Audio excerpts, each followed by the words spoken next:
कहानी नंबर 133। संस्कार। एक घर में 3 भाई और एक बहन थी। बड़ा और छोटा बेटा पढ़ने में बहुत तेज थे। उनके माँ बाप उन चारों से बेहद प्यार करते थे, मगर मंझले बेटे से थोड़ा परेशान से थे। बड़ा बेटा पढ़ लिख कर डॉक्टर बन गया, छोटा भी पढ़ लिख कर इंजीनियर बन गया, मगर मंझला बिल्कुल आवारा और गंवार बन के ही रह गया। सबकी शादी हो गई। बहन और मंझले को छोड़ दोनों भाइयों ने लव मैरिज की थी। बहन की शादी भी अच्छे घराने में हुई थी। आखिर उसके भाई डॉक्टर और इंजीनियर जो थे। अब मंझले को कोई लड़की नहीं मिल रही थी। बाप भी परेशान और माँ भी। बहन जब भी मायके आती सबसे पहले छोटे भाई और बड़े भाई से मिलती, मगर मंझले से कम ही मिलती थी, क्योंकि वह ना तो कुछ दे सकता था और ना ही वह जल्दी घर पे मिलता था। वैसे वह दिहाड़ी मजदूरी करता था। पढ़ नहीं सका तो नौकरी कौन देता। मंझले की शादी किए बिना बाप गुजर गए। माँ ने सोचा कहीं यह बंटवारे की बात ना निकले, इसलिए अपने ही गांव से एक सीधी सादी लड़की से मंझले की शादी करवा दी। शादी होते ही ना जाने क्या हुआ कि मंझला बड़े लगन से काम करने लगा। दोस्तों ने कहा, ए चंदू, आज अड्डे पे आना। चंदू बोला, आज नहीं, फिर कभी। दोस्तों ने कहा, अरे तू तो शादी के बाद जैसे बीवी का गुलाम ही हो गया हो। चंदू बोला, अरे नहीं, ऐसी बात नहीं है। कल मैं अकेला एक पेट था तो अपने रोटी के हिस्से का कमा लेता था। अब 2 पेट हैं आज, कल और हो जाएंगे। घर वाले मुझे नालायक कहते हैं, इसमें कोई बात नहीं, मगर मेरी पत्नी मुझे कभी नालायक कहे तो मेरी मर्दानगी पर एक भद्दी गाली है, क्योंकि एक पत्नी के लिए उसका पति उसका घमंड, इज्जत और उम्मीद होता है। उसके घर वालों ने भी तो मुझ पर भरोसा करके ही तो अपनी बेटी दी होगी, फिर उनका भरोसा कैसे तोड़ सकता हूँ। दोस्तों, कॉलेज में नौकरी की डिग्री मिलती है और ऐसे संस्कार माँ बाप के साथ रहने से मिलते हैं। इधर घर पे बड़ा और छोटा भाई और उनकी पत्नियां मिलकर आपस में फैसला करते हैं कि जायदाद का बंटवारा हो जाए, क्योंकि हम दोनों लाखों कमाते हैं, मगर मंझला ना के बराबर कमाता है। माँ ने साफ मना कर दिया कि ऐसा नहीं होगा।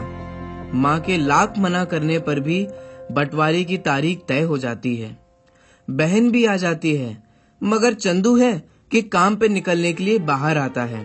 उसके दोनों भाई पकड़कर उसे भीतर लाकर बोलते हैं कि आज तो रुक जा, बंटवारा कर ही लेते हैं। वकील कहता है कि ऐसा नहीं होगा, साइन करना पड़ेगा।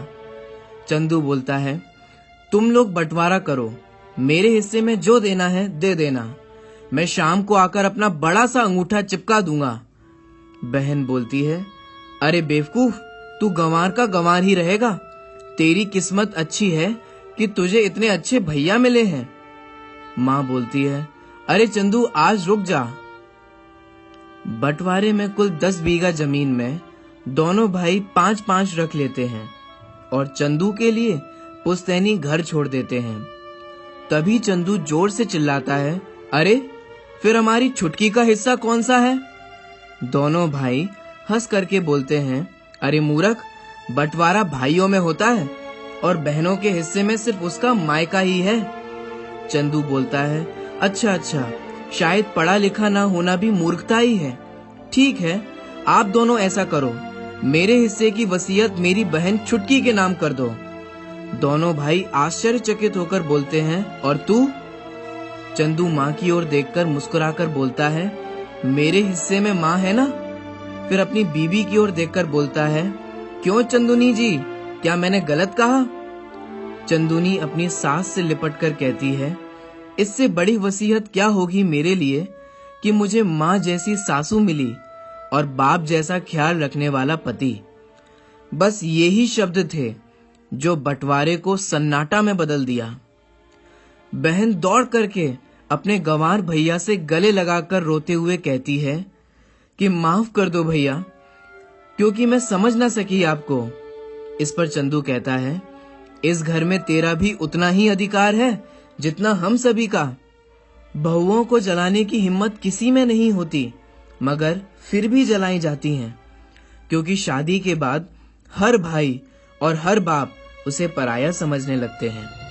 मगर मेरे लिए तुम सब बहुत अजीज हो, चाहे पास रहो या दूर। माँ का चुनाव मैंने इसलिए किया ताकि तुम सब हमेशा मुझे याद आओ, क्योंकि ये वही कोख है जहाँ हमने साथ साथ 9-9 महीने गुजारे। माँ के साथ तुम्हारी यादों को भी मैं ही रख रहा हूँ। दोनों भाई दौड़ करके मजले से गले मिलकर रोते रोते कहते हैं कि आज तो तू सचमुच का बाबा लग रहा है। सबकी पलकों पे पानी ही पानी, सब एक साथ फिर से रहने लगते हैं। दोस्तों, एक बार सोचना कि हम क्या से क्या हो गए हैं। एक वो दौर था जब पति भाभी को आवाज लगाकर अपने घर आने की खबर पत्नी को देता था। पत्नी की छनकती पायल और खनकते कंगन बड़े उतावलेपन के साथ पति का स्वागत करती थी। बाऊजी की बातों का हाँ बाऊजी, जी बाऊजी के अलावा जवाब नहीं होता था। आज बेटा बाप से बड़ा हो गया है, रिश्तों का केवल नाम रह गया है। ये समय समय की नहीं, समझ समझ की बात है। बीवी को तो दूर, बड़ों के सामने हम अपने बच्चों तक से नहीं बात करते थे। आज बड़े बैठे रहते हैं पर सिर्फ बीवी से ही बतियाते रहते हैं। दादू के कंधे मानो पोतों पोतियों के लिए आरक्षित होते थे। काका जी ही भतीजों के दोस्त हुआ करते थे। आज वही दादू ओल्ड एज होम की पहचान है और काका जी बस रिश्तेदारों की सूची का एक नाम है। बड़े पापा सभी का ख्याल रखते थे। अपने बेटे के लिए जो खिलौना खरीदा वैसा ही खिलौना परिवार के सभी बच्चों के लिए लाते थे। ताऊ जी आज सिर्फ पहचान बनकर रह गए और छोटे भाई के बच्चे पता नहीं कब जवान हो गए। दादी जब बिलौना करती थी, बेटों को भले ही छांस दें पर मक्खन तो केवल पोते पोतियों में ही बंटता था। दादी के बिलौने ने पोतों की आस छोड़ दी, क्योंकि पोतों ने अपनी राह अलग मोड़ दी। राखी पर बुआजी आती थीं, घर में नहीं मोहल्ले में फूफा जी को चाय नाश्ते पर बुलाते थे। अब बुआ जी बस दादा दादी की बीमार होने पर आते हैं। किसी और को उनसे मतलब नहीं, चुपचाप नया नीर बरसाकर वो भी चले जाते हैं। शायद मेरी इस वीडियो का कोई महत्व ना हो और कोई असर ना हो, पर कोशिश करना इस भीड़ में खुद को पहचानने की। हम जिंदा हैं या बस जी रहे हैं, ये समय समय की नहीं, समझ समझ की बात है। अंग्रेजी ने अपना स्वांग रच दिया। शिक्षा के चक्कर में हमने संस्कारों को ही भुला दिया। वैसे बालक की प्रथम पाठशाला परिवार व पहला शिक्षक उसकी माँ होती थी। आज परिवार ही नहीं रहे तो पहली शिक्षक का क्या काम। ये समय समय की नहीं, समझ समझ की बात है। दोस्तों, अगर आपको ये वीडियो अच्छा लगा हो तो इसे लाइक करें, इसे कमेंट करें तथा इसे अपने अन्य दोस्तों के साथ शेयर अवश्य करें।